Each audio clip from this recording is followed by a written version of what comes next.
हाँ जी, नमस्कार। स्वागत है आपका हमारे यूट्यूब चैनल के अंदर। इस वीडियो के अंदर डिस्कस करने वाले हैं हमारे जो एक सीरीज़ चल रही है important MCQ for all nursing competitive exam, उसका सेकंड पार्ट यहाँ पर डिस्कस करेंगे। बिना ज़्यादा टाइम लगाए सीधा क्वेश्चन पे चलते हैं। पहला क्वेश्चन देखते हैं क्या कह रहा है। Expected weight loss in a normal neonate during the first week of life, यानी कि एक जो नियोनेट है, जो यानी कि अभी नवजात जो बच्चा पैदा हुआ है, उसका पहले वीक के अंदर यानी कि फर्स्ट वीक आफ्टर बर्थ उसका कितना जो वेट है वो डिक्रीज होता है। तो आपके ऑप्शन है up to 2%, greater than 10%, 5 to 7% या फिर अप टू 15%। तो इस क्वेश्चन को देख लो, इसका आंसर देने की कोशिश करो। यानी कि 2% तक, 10 से ज़्यादा, 5 से 7 के बीच में, या अप टू 15%। आपने आंसर दे दिया होगा। इसका आंसर जाएगा 5 to 7%। जो नियोनेट होता है उसका फर्स्ट वीक ऑफ लाइफ के अंदर कितना वेट लूज होता है? 5 to 7% होता है। इसकी एक्सप्लेनेशन लिखी हुई है थोड़ी सी, वो देख लेते हैं। A healthy newborn is expected to lose 7 to 10% of the birth weight but should regain that weight within the first 2 weeks और सो आफ्टर बर्थ। अब कुछ लोग बोलेंगे कि ये 10% यहाँ पे कोई ऑप्शन में दिया तो हुआ है, तो फिर ये 5 to 7% इसका आंसर क्यों गया? यहाँ पे लिखा हुआ है मोर देन 10%, जबकि आंसर में क्या बोल रहा है? 7 to 10%। ठीक है, तो 5 to 7% इसका ज़्यादा करेक्ट जो है एक्यूरेट आंसर चला जाएगा। नेक्स्ट क्वेश्चन देख लेते हैं।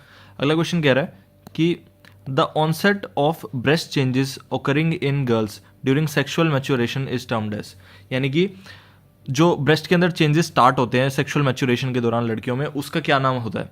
मेनार्की, प्यूबार्की, थैलार्की या एड्रेनार्की? ये टर्म्स हैं कुछ, इनको याद करना है हमें एज इट इज। इनका सिर्फ आंसर मीनिंग जानने की जरूरत है। मेनार्की, प्यूबार्की, थैलार्की या फिर एड्रेनार्की। आंसर आपने देख लिया होगा। थैलार्की इसका आंसर चला जाएगा, सीधा सीधा थैलार्की इसका आंसर रहेगा। एक एक करके इन बाकी सभी को भी डिस्कस कर लेते हैं। थैलार्की का देखो, वैसे आप अगर पहले इसकी एक्सप्लेनेशन देख लेते हैं। थैलार्की के अंदर क्या रहता है?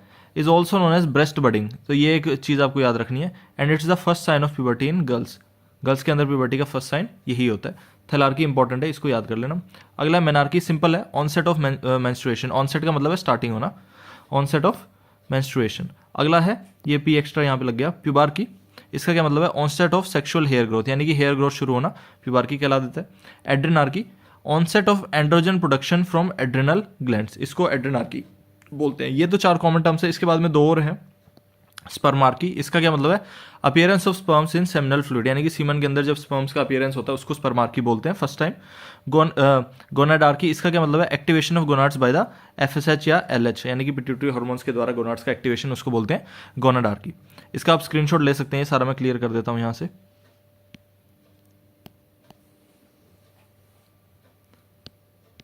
अगले क्वेश्चन की ओर चलते हैं। इसके बाद ये क्वेश्चन क्या कह रहा है? Which of the following is an example of live attenuated vaccine. Live attenuated vaccine का एग्जाम्पल कौन सा है इसमें से?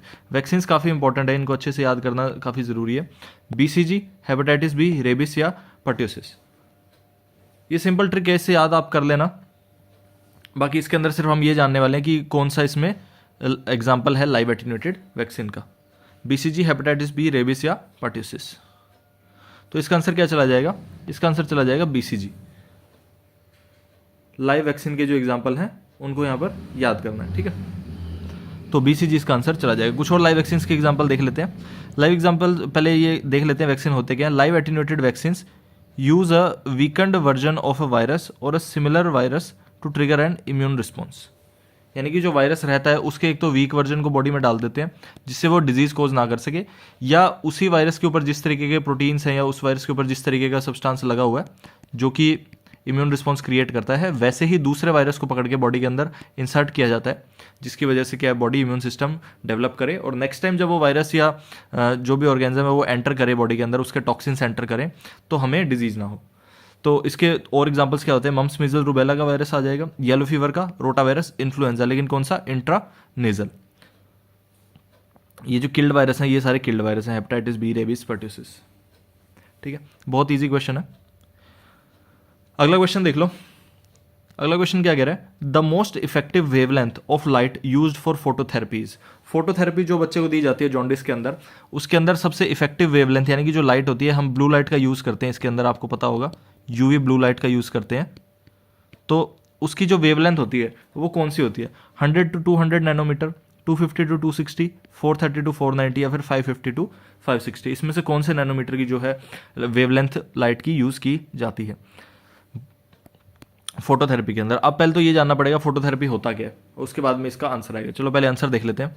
आंसर आएगा इसका सी 432 490 नैनोमीटर।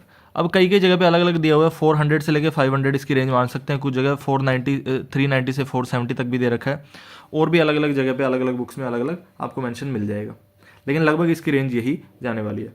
अब फोटोथेरेपी क्या है पहले ये देख लो। Phototherapy means exposure to UV blue light to decrease unconjugated bilirubin level, यानी कि जब बॉडी के अंदर बिलिरुबिन का लेवल बढ़ा रहता है उसको कम करने के लिए बच्चे को क्या करते हैं, इनक्यूबेटर के अंदर या ऊपर से यूवी लाइट से जब उसको एक्सपोज करवाते हैं तो उस चीज़ को क्या बोला जाता है, फोटोथेरेपी।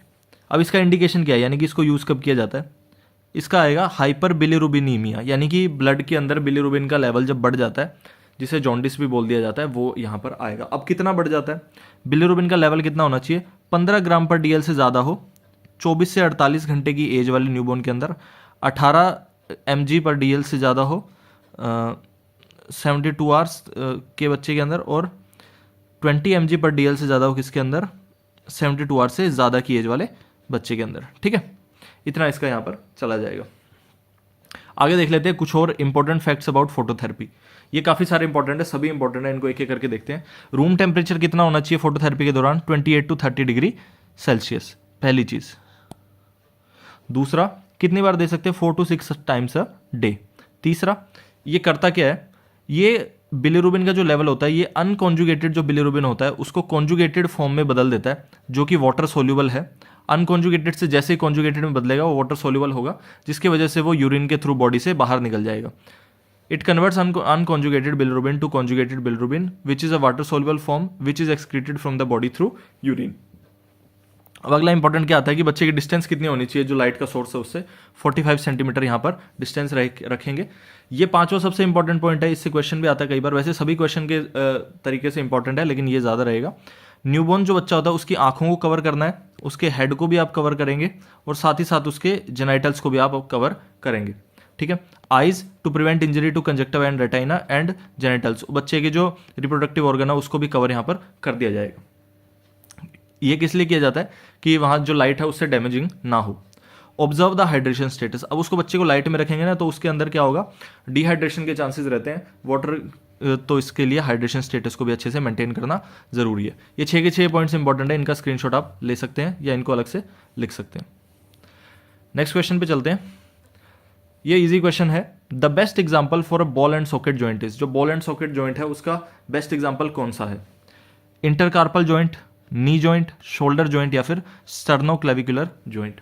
बहुत इजी क्वेश्चन है। जो बॉल एंड सॉकेट जॉइंट होता है जिसके अंदर एक बॉल होती है वो दूसरी जगह पे जाकर के इस तरीके से फिट हो जाती है, ऐसा सा एग्जांपल होता है जॉइंट का, उसको क्या मतलब कौन सा जॉइंट है वो इनमें से, intercarpal, knee joint, shoulder joint या स्टर्नोक्लेविकुलर जॉइंट। बहुत इजी क्वेश्चन है, शोल्डर जॉइंट इसका आंसर चला जाएगा, सीधा सीधा शोल्डर जॉइंट यहाँ पर आंसर चला जाएगा। बाकी चीजें भी देख लेते हैं। इंटरकार्पल जॉइंट क्या होता है, साइनोवियल जॉइंट है ये। नी जॉइंट आपको पता ही है, हिंज जॉइंट आ जाएगा ये, जैसे गेट का दरवाजा होता है उस तरीके का जॉइंट। स्टर्नोक्लेविकुलर जॉइंट क्या है, ये सैडल टाइप जॉइंट है। अब सारे जॉइंट की एक मैंने फोटो यहाँ पे डाल दी है, इसको एक बार देख लेते हैं फटाफट से। अब ये देख लो, पहला ग्लाइडिंग जॉइंट है, ये क्लेविकल और मैन्यूब्रियम के बीच में है।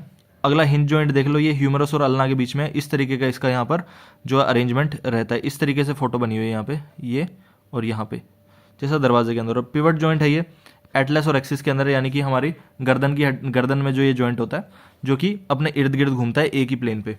एलिप्सोइड जॉइंट आ गया ये यहाँ पर। रेडियोकार्पल जॉइंट, मेटाकार्पल, फेलेंजियल जॉइंट इसमें आ जाएगा। सैडल जॉइंट क्या है, जैसे घुड़सवारी करता है तो सिर्फ एक तरफ और दूसरी तरफ जा सकता है, उस तरीके का ये जॉइंट है। यहाँ पर एक बोन देख रहे हो नीचे, दूसरे में आकर के फिक्स हो गई है।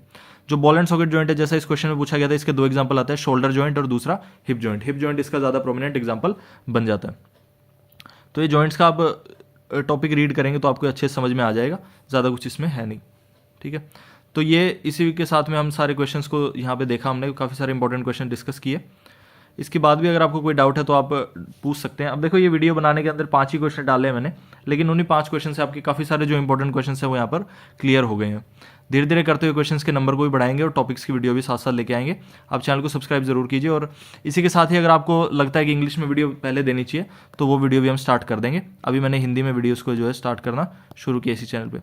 तो इसी के साथ वीडियो करते हैं एंड, मिलते हैं नेक्स्ट वीडियो के अंदर। धन्यवाद।